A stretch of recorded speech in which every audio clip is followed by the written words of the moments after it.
That was too close.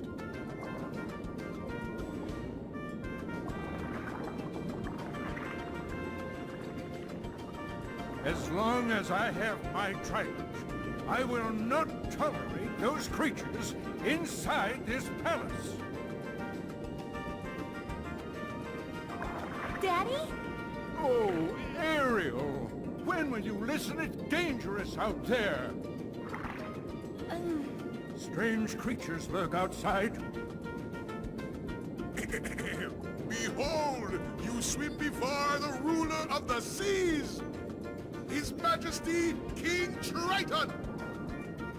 And who are they? They helped us fight off those creatures. They don't look familiar. We're from an ocean very far away. Yup, we came to find the keyhole. The what? What's that? Yup, well, it's a... There's no such thing, certainly not here. But Daddy... Ariel, not another word. You are not to leave the palace. Is that clear?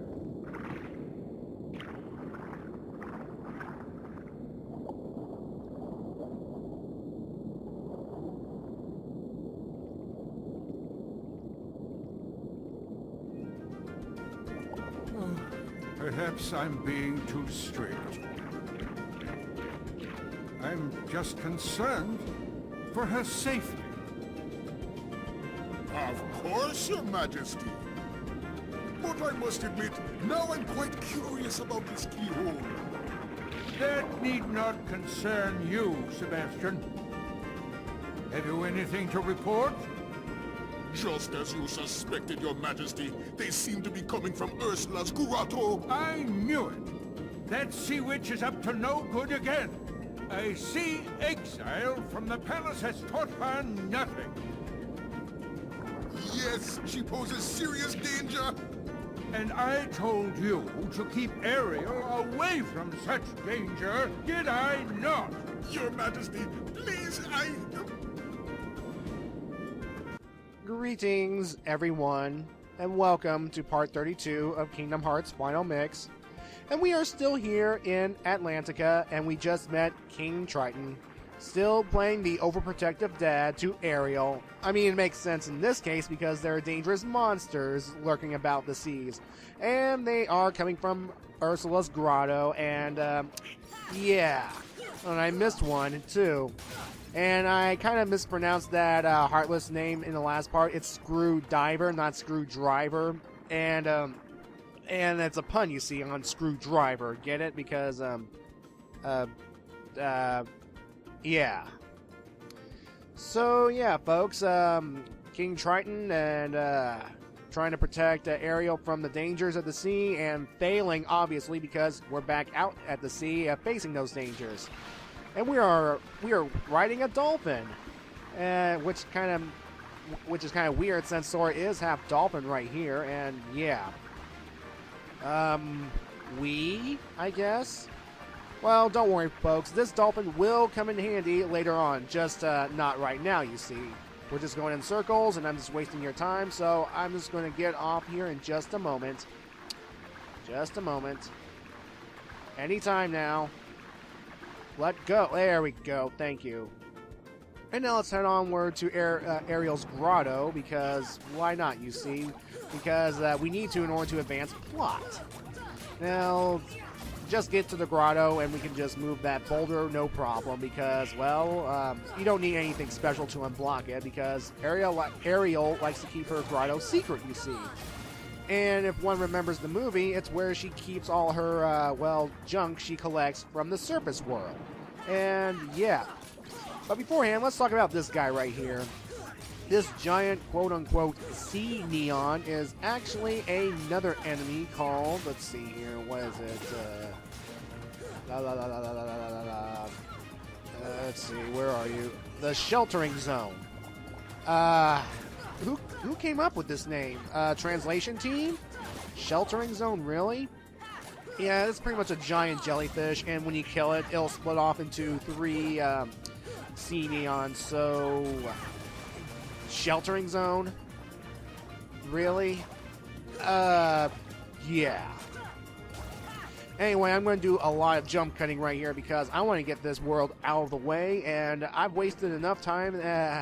I've wasted plenty of time goofing off and getting lost around here just so that I can... it's been a while since I played this game, and I'm... So yeah, Ariel's Grotto, where she usually finds stuff from the surface world to collect because, in the movie, she has this fascination with the surface world and all of its wonders and stuff. And, you know, occasionally ships go by and they lose stuff, stuff gets tossed overboard or thrown overboard for whatever reasons. And Ariel sometimes finds these items to collect, you see, because, yeah. So, yeah, we get a little bit of a nice little conversation between the two, how both of them want to move on from the worlds. Well, Sora succeeded, well, not by his choice, really. But Ariel, she wants to explore new worlds and, well, leave the palace every now and then and, you know, have some kind of freedom, you see. But then, of course, King Triton's playing overprotective dad and wants to keep Ariel safe from, well, dangers like, you know, like in the movie, like he tries to keep her away from the surface world because the surface world isn't all that cut out to be and all that sort of thing. But then, in the end of the movie, King Triton pretty much relents and lets Ariel go to the surface world because, yeah. And yes, we got regular treasure chests here, so, well, we're going to steal some of Ariel's goodies because, why not? I mean, they're of no use to her, but they, well, some can be of use to her, others, well, are not. And we get our third torn page here, ladies and gentlemen. Although, it's going to be a little soggy. I mean, it's possible to dry paper, it's just going to take a while, you see. And, of course, we cannot exit that way, for whatever reason.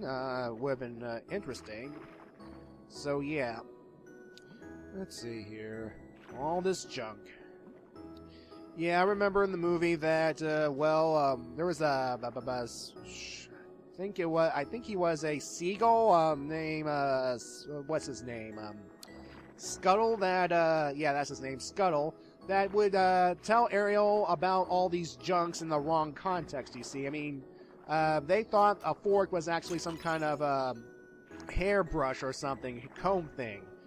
I mean, I suppose one can use a fork as a comb, it's just, it'd be too weird in, well, the context of, the real world, you see. Unless you do it privately, I guess. So, yeah.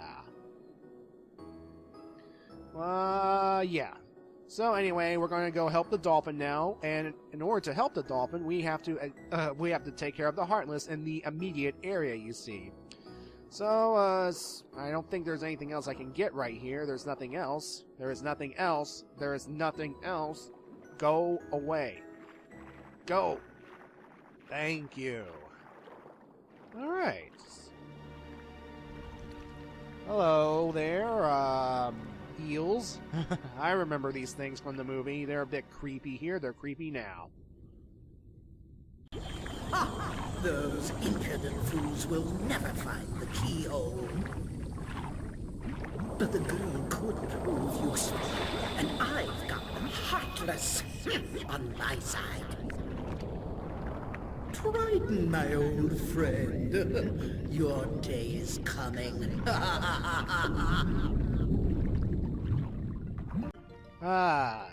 Ursula the Sea Witch. You know, Ariel made a deal with her in the movie, you know, to go to the surface world. Well, for a price, you see. You know, Ariel has to kiss, let's see, Prince Eric? Yeah, Prince Eric within 3 days, or else she'll, well, belong to Ursula and all that sort of thing. And I think become a mermaid again, or worse, those weird plant things. I think that was the deal. And the price was Ariel's voice, so she was mute during most of that time, you see. Now, while we're here in Atlantica, Ariel, spoilers, will make a deal with Ursula again. But for another reason, you see. And we'll actually find out next part. So, yeah. what we're doing right now is, remember that dolphin that I hitched a ride on earlier? Well, we actually need to get the dolphin to another location. And how do we do so? We kill all the Heartless in the immediate vicinity so that the dolphin can move on to the next area, and then we repeat the process. So, yeah. Again, I'll be doing some jump cutting to help get things moving along because I don't want to stay here too long, you know, folks. I just want to move on, you know. Now, of course, I'm going to go into, well, an area that I've kind of missed out on earlier, because why not, you see? Why not? See, I'm showing that the dolphin is actually moving on towards, well, his destination. We just need to clear some Heartless in order to finish the job. Oh, and Sora got more health. Hooray. Now, back when I was talking about, you know, this whole Aladdin wanted to come along with the party and stuff, and part of me was kind of back and forth between going, letting him come along and not letting him come along. Well, this is one of the examples I was talking about him not coming along, you see, because, well, we're in a different environment, and I don't think Aladdin would be as much use here as, well, the other members. Well, we could have Aladdin stay aboard the Gummy ship, but then Aladdin is a person of action, you see, and he wants to do all that he can in order to save Jasmine and ultimately the rest of the multiverse or something. So yeah. Although I do remember an episode of Aladdin the series that had Aladdin transform into a shark, against his will, mind you, by this mermaid person that wouldn't be out of place in, well, the Little Mermaid, you see. So yeah, she had this similar design to, like, the other mermaids in A Little Mermaid, so yeah. Alright, so yes, here we are, we're making progress. We're going back to the big area where the dolphin will be swimming in circles until we hitch a until we get rid of the Heartless and hitch a ride. Although I suppose maybe you could hitch a ride on the dolphin while the Heartless are here. I'm just speculating at this point because I usually kill all the Heartless before hitching a ride on the dolphin because yeah, the dolphin's scared of the Heartless, and who can blame it? I mean, really, Heartless, things that can steal your hearts and all that sort of thing. So, yeah. Okay. So, yeah. Now, I might as well go ahead and explain some of the positives of this world, believe it or not. Well, it is based off of one of my favorite Disney movies when I was younger, A Little Mermaid. And it was because of this movie and a few other movies made around that time that Disney experienced another one of those animation renaissance. How it was the start of a time period in which Disney started to produce some good movies again. Yeah, because I think until then they had some okay/mediocre ones, and I think it was The Little Mermaid and I think it was The Rescuers or something that helped Disney become relevant again, or became relevant again. I cannot talk in proper grammatical terms today. Shame on me. Yeah, well, I think it was The Little Mermaid, and then I think Beauty and the Beast was next, and then Aladdin, and then like The Lion King and stuff. I'm not too privy on the order of the Disney animation movies, so yeah. Anywho, so yeah, and this world also brings back a number of the voice cast from A Little Mermaid. Ariel is again voiced by, let's see here, if I remember her name correctly, Jodie Benson. I think that's her name, Jodie Benson. Yeah. I mean, I like that. It has a sense of familiarity for those who are fans of the Disney movies. And, let's see, Jodie Benson, I don't know what else she's voiced, except, wait, oh yeah. She voiced Barbie in the Toy Story series, particularly Toy Story 2 and Toy Story 3, and I was surprised they managed to get her for the Toy Story series, so yeah, Barbie. And I think King Triton's voice and Sebastian's voice is the same as in the movie, so there's that. And Ursula is definitely voiced by, my memory serves me correctly, Pat Carroll. Yeah, Pat Carroll. And, I mean, I definitely recognize that voice. I mean, especially her cackling and her vocal range as Ursula. I mean, her voice can get real deep and all that sort of thing. I mean, wow, Pat Carroll. Now, speaking of like TV series based on movies, I do remember that The Little Mermaid also had a TV series at some point. I don't know if it was made around the same, like sometime, like at the same time as other TV shows. I'm guessing. When was that TV show made?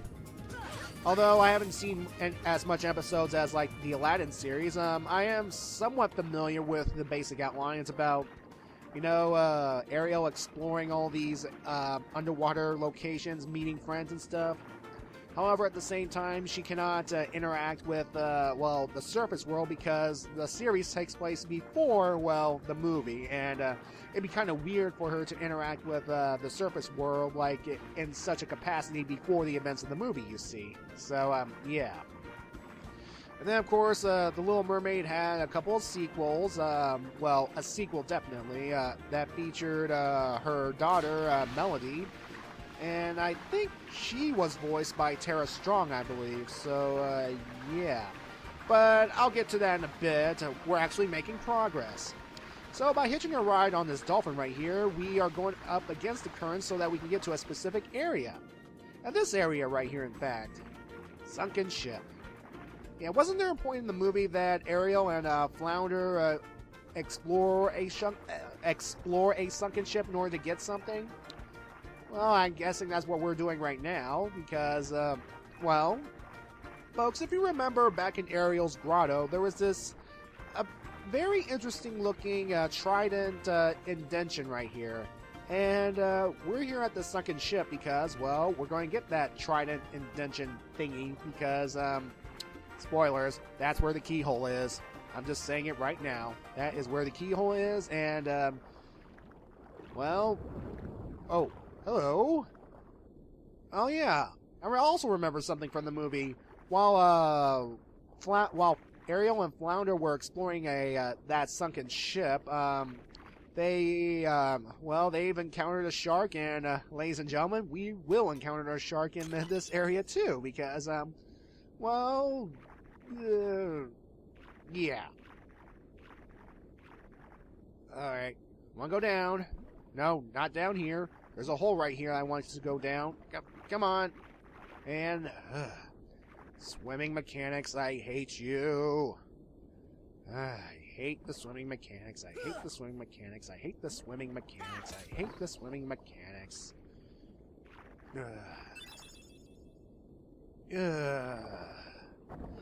Okay. Now, the treasure chest that we need to get in order to advance on with plot is, actually over this way. Just need to get there, and... Hi, shark.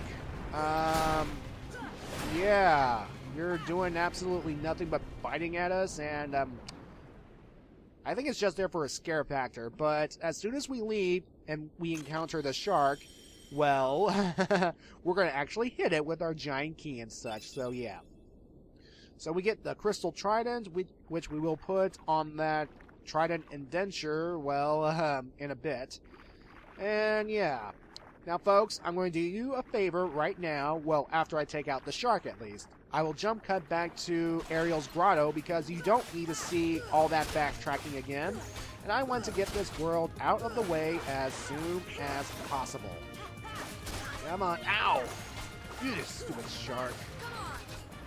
Is it possible to get the shark into that little anchor hole right there?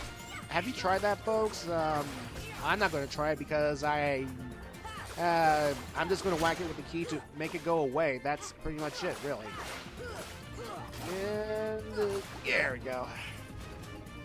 Of course, the shark will be shark will be knocked unconscious and we'll just retreat like a little coward. And yes, we're back in Ariel's grotto right now, and now it's time to proceed onward with some plot.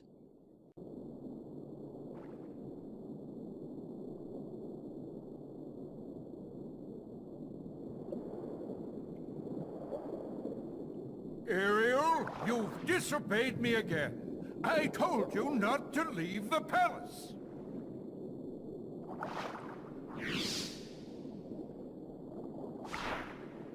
Daddy, no! How could you?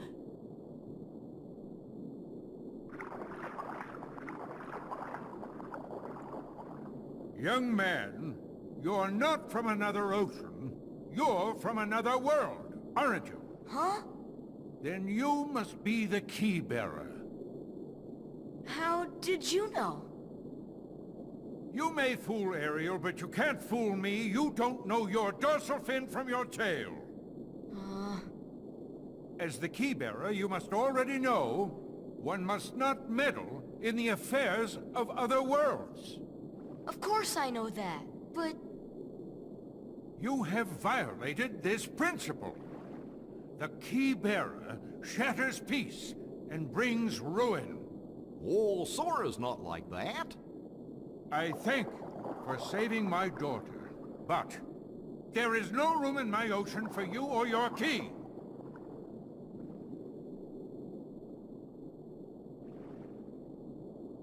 Busted. We'll see you in part 33, everyone.